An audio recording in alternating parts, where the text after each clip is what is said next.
Kalau kita membaca hidup Paulus ini, kita melihat bahwasanya hidup Paulus sesudah dia dipanggil Tuhan merupakan satu pertandingan yang terus menerus, pergumulan yang terus menerus.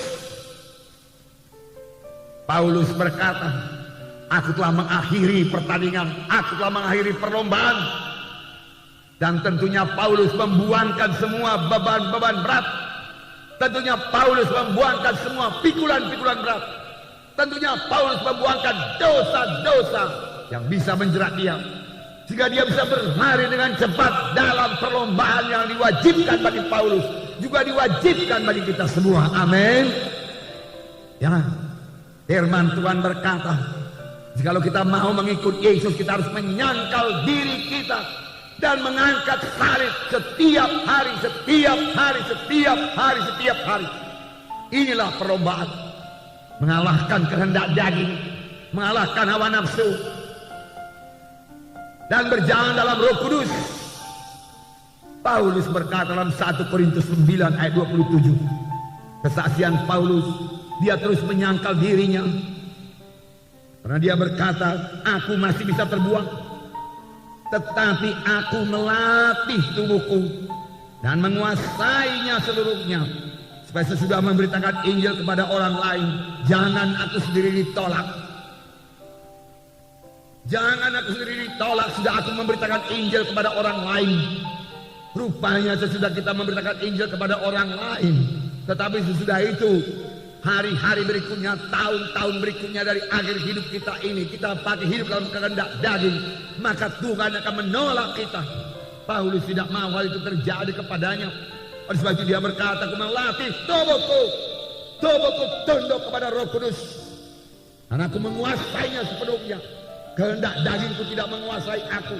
Aku dan kuasa Roh Kudus menguasai kehendak dagingku, menguasai hawa nafsuku, menguasai kemarahanku, menguasai kemalasanku, jika aku boleh berlari-lari dalam panggilan Tuhan dalam hidupku dan sampai kepada maksud Tuhan.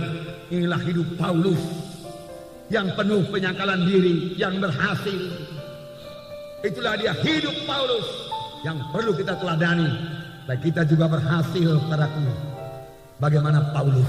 Tidak ada yang mustahil, karena Roh Kudus yang ada pada Paulus adalah Roh Kudus yang ada pada kita sekarang ini. Amin, saudara. Mari kita teladani hidup Paulus ini. Mari kita teladani hidup Paulus. Amin. Haleluya. Mari kita membaca dalam Kisah Para Rasul 20 ayat 17 sampai 31. Inilah hidup Paulus, inilah hidup pelayanan Paulus. Pertama sekali dia katakan, dengan segala rendah hati aku melayani Tuhan. Dalam pelayanan itu aku banyak mencucurkan air mata, banyak mengalami pencobaan dari orang Yahudi yang mau membunuh aku. Paulus banyak mencucurkan air mata. Dan juga dikatakan Paulus melayani dengan segala kerendahan hati. Paulus rendah hati. Luar biasa wahyu yang telah diterima oleh Paulus. Pada jalan ke Damsyik dia bertemu dengan Yesus, mendengar suara Yesus.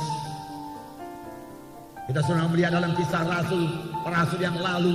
Saya yakin itu terjadi pada waktu Paulus dilempari dengan batu. Paulus diangkat ke sorga dan mendengar pembicaraan yang tidak layak didengarkan oleh manusia. Paulus menerima ilham yang luar biasa daripada Tuhan. Paulus mengenal Tuhan Yesus. Paulus mengenal kehendak Tuhan dalam hidupnya. Paulus melayani dalam satu pelayanan yang sangat berkuasa, penuh dengan tanda jahit mujizat. Bahkan dikatakan kain-kain atau sabut tangan yang pernah dipakai oleh Paulus lalu dibawa kepada orang sakit, diletakkan atas orang sakit, lalu orang itu sembuh.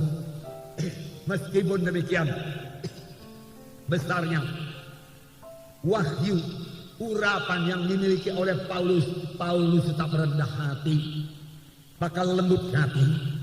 Dengan segala kerendahan hati aku melayani kamu, dengan banyak mencucurkan air mata aku melayani kamu. Sungguh-sungguh Paulus meniru Tuhan Yesus. Tuhan Yesus sendiri berkata, belajarlah kepadaku karena aku rendah hati. Karena aku lembut hati dan rendah hati, maka engkau akan mendapat sentosa bagi jiwamu. rendah hati. Rendah hati tidak sama dengan rendah diri. Rendah diri atau dikatakan oleh orang dunia ini minder, dia katakan merasa diri tidak layak, merasa diri lemah, merasa diri tidak sanggup. Itu bukan daripada Tuhan, dan itu bukan rendah hati. Itu rendah diri yang menyebabkan kita tidak bisa dipakai Tuhan kalau kita tidak mau keluar dari perasaan rendah diri kita tersebut. Tapi saya percaya Roh Kudus, firman Tuhan yang hidup, yang diurapi oleh Roh Kudus, bisa mengubahkan kita yang merasa rendah diri ini menjadi orang yang bisa dipakai Tuhan, menjadi orang yang memiliki semangat yang menyala-nyala, menjadi orang yang memiliki visi yang baru, mengenal keadaannya yang baru dalam Tuhan, bahwasanya Tuhan telah memberikan pada satu hidup yang baru, hidup yang berkemenangan, hidup yang berhasil, bahwasanya dalam Tuhan dia akan menjadi orang yang berhasil. Amin. Oleh sebab itu buang semua perasaan rendah diri saudara, karena di dalam Tuhan Yesus adalah satu kejadian yang baru. Perkara lama lenyap, termasuk perasaan rendah diri, perasaan tidak berharga, perasaan lemah-lemah, perasaan pelimplang, dibuangkan oleh Roh Kudus dan terima satu kejadian baru daripada Tuhan yang membuat saudara hidup berkemenangan dalam dunia ini dan boleh mengerjakan pekerjaan Tuhan. Amin. Puji Tuhan, Roh Kudus mau mengubahkan kita, saudaraku.